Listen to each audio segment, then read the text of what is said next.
R-Type was originally released to arcades in 1987 and would cement itself alongside the likes of Gradius as a side-scrolling shooting game great. It goes without saying that many shooting games have been inspired by other very influential shooting games before them, and R-Type is no exception. Some are subtle in the way they pay homage to their source material, others are a little more blatant, and today we're going to take a look at 5 games that run this gamut. Each of them incorporates a combination of obvious design or stage tropes first prominently featured in the R-Type series. We're talking Forza-likes, stage layouts, enemy designs, bosses, battleships that make up most of, if not a whole stage. You know the drill, so let's take a closer look. 5 games like R-Type that have nothing to do with R-Type.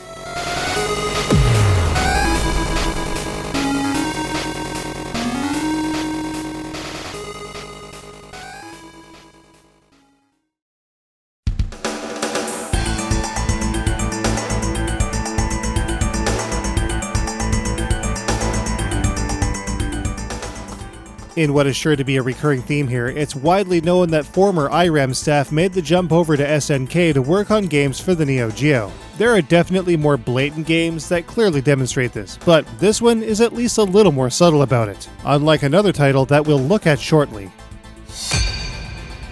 Last Resort's theme may not initially seem like it's especially R-typey. Its settings are almost shot for shot the same as Katsuhiro Otomo's 1988 film Akira.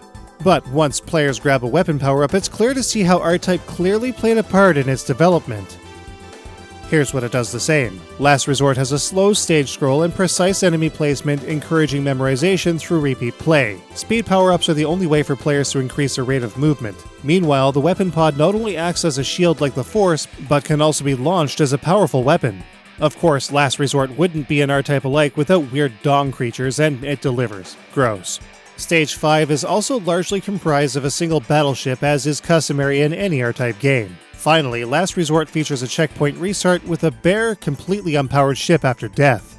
But here's what it does different. The weapon pod can move freely around the player's ship, opposite of movement, with the option to lock it in one of 8 directions. It can also be launched in any direction rather than just horizontally.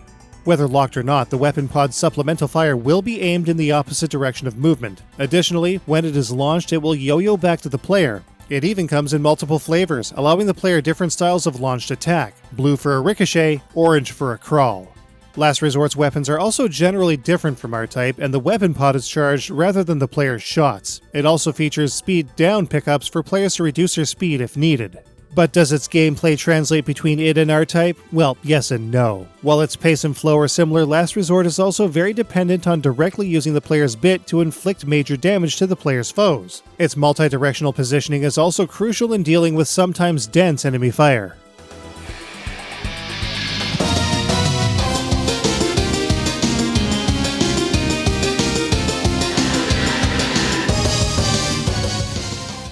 Given that R-Type is said to have drawn inspiration from several games with Gradius named in particular, it's super ironic that Konami themselves would end up basing one of its own games almost entirely on R-Type's core mechanics, and not even a little either. ZexX is definitely Konami's R-Type, and it's not even hiding it. Players pilot the flintlock through a series of challenging, slow-moving stages in much the same way as players would in R-Type, with startling similarity. Here's what it does the same. ZexX features an indestructible, upgradable biological bit called the Flint, mounted to the front of the ship, which can also be launched directly forward, just like the Force. It features a charged shot with multiple power levels, and speed pickups are required to move faster. Like R-Type, a checkpoint system also exists, with all power-ups being stripped from the craft when the player loses a life. But here's what it does different. The Flint is charged rather than the player's shot, and it can only be launched when charged. It is otherwise dropped in place. The Flint is highly autonomous and will actively defend the player behind its tentacles.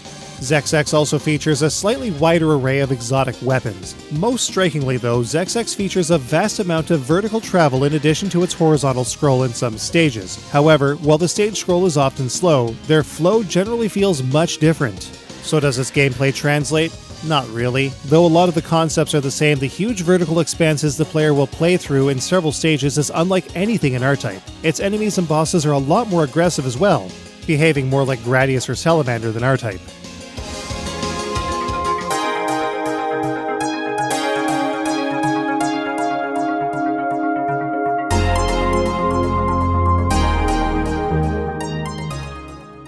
Anyone who has played HuCast's Redux series, whether on Dreamcast or PC, knows that R-Type played a huge part in the inspiration and general production of all 4 versions of the game.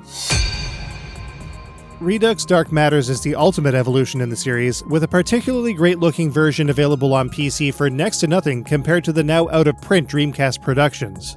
It bears all kinds of similarities to R-Type. The main ship is absolutely an R-Series derivative, complete with similar weapons, a Force-alike, defensive bits, and missile sub-weapons. The game flow is also extremely similar to R-Type, with some stage elements, particularly those in Stage 1, and a POW armor-style enemy lifted almost directly from IREM's original.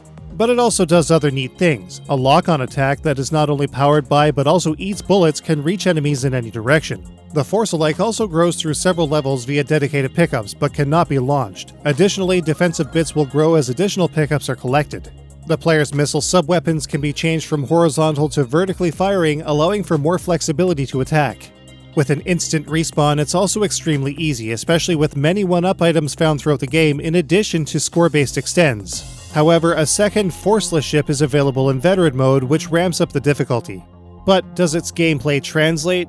Not really. This game looks the part, but it lacks any of the real challenge R-Type had. Redux 1.0 is a much closer match.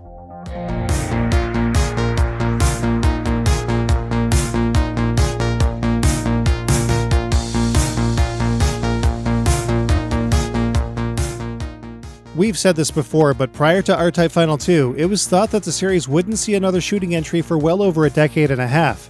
Outside of a pair of tactical strategy games, the previous final shooting game the series saw was R-Type Final in 2004.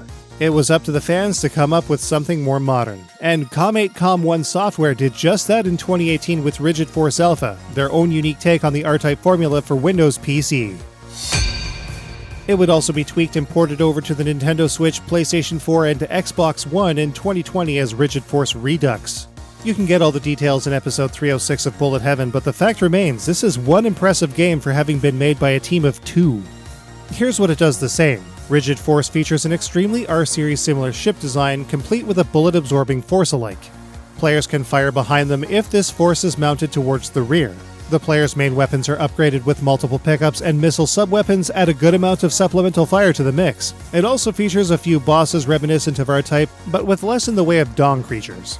But Rigid Force also does a lot of great stuff on its own. It has much swifter control, any weapon can be overdriven at will as long as the player has enough energy, a difficulty-specific life bar gives the player extra chances at success, and instant respawn on death keeps the action going. Extend items can also be found in several stages rather than depending on score. The Force-alike is also not summoned with special weapons, rather it is built up by collecting up to 4 Force shards. Most notably, the Force splits apart and surrounds the ship in one of 4 formations with just the press of a button. The direction of the player's fire and defenses changes accordingly. Given that the Force shards also add additional firepower, they actually have a little more in common with the formation options in Gradius 3. So does its gameplay translate? Outside of defending the Rigid Force from bullets using the highly flexible Force-alike? Not really. Its quick playstyle and segmented game flow from stage to boss is really nothing like R-Type, yet it still works better than Granzella's recent release.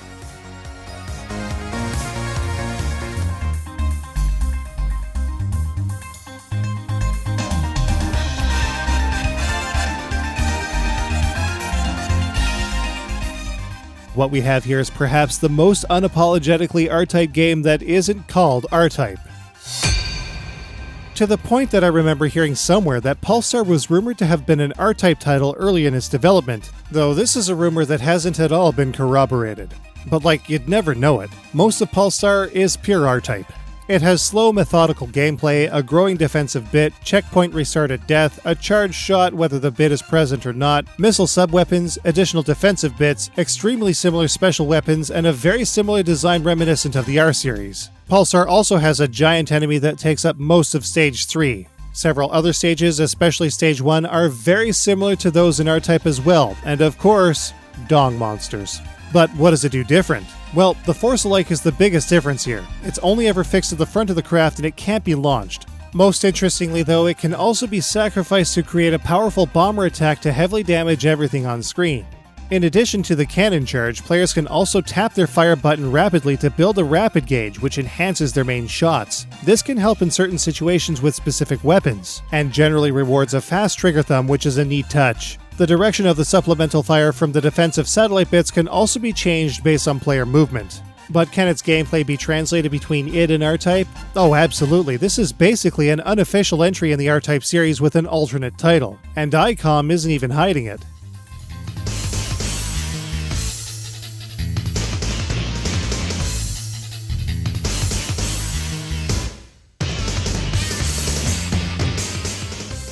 Why not throw one more in for the road? This one is probably the most unlikely game in this episode, but I thought it was definitely worth a mention.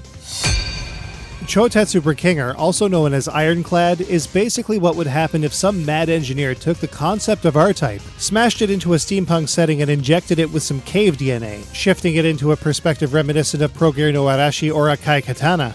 Yet, with all of these cosmetic changes, the gameplay is remarkably similar to R-Type, though with a large number of differences. Here's what Ironclad does the same. It features a bullet-absorbing robot orb in place of the Force. It can be launched as a weapon and features a dedicated secondary fire pattern and semi-autonomous behavior once it is. But again, it does a lot different. For one, the player's robot is always present. Only some defense is offered by it as well. It'll fall off if it's hit by too many bullets. In addition to the player's main shots, the robot orb can also obtain different weapons for its right and left arms. The robot is chargeable rather than the ship's weapons and can be deployed as a bomber at the cost of its weapon loadout. Ironclad also features a life gauge in place of a life stock, global power-up through dedicated pickups, a Darius-style stage progression, and metal-based bonus scoring when using the Brikinger attack. Does its gameplay translate? Not at all. With the robot orb's limited defense and general flow of the game being so radically different, only some skill can be transferred between it and R-Type. And there you have it, 5 games like R-Type that have nothing to do with R-Type. Plus 1, because I'm going to make sure Chotetsu Brikinger gets as much screen time as I can get away with. So what are your favorite R-Type alikes? Make sure to let us know in the comments below. We're open to other episodes similar to this one too, if the demand is there. We'll see you all in the next episode.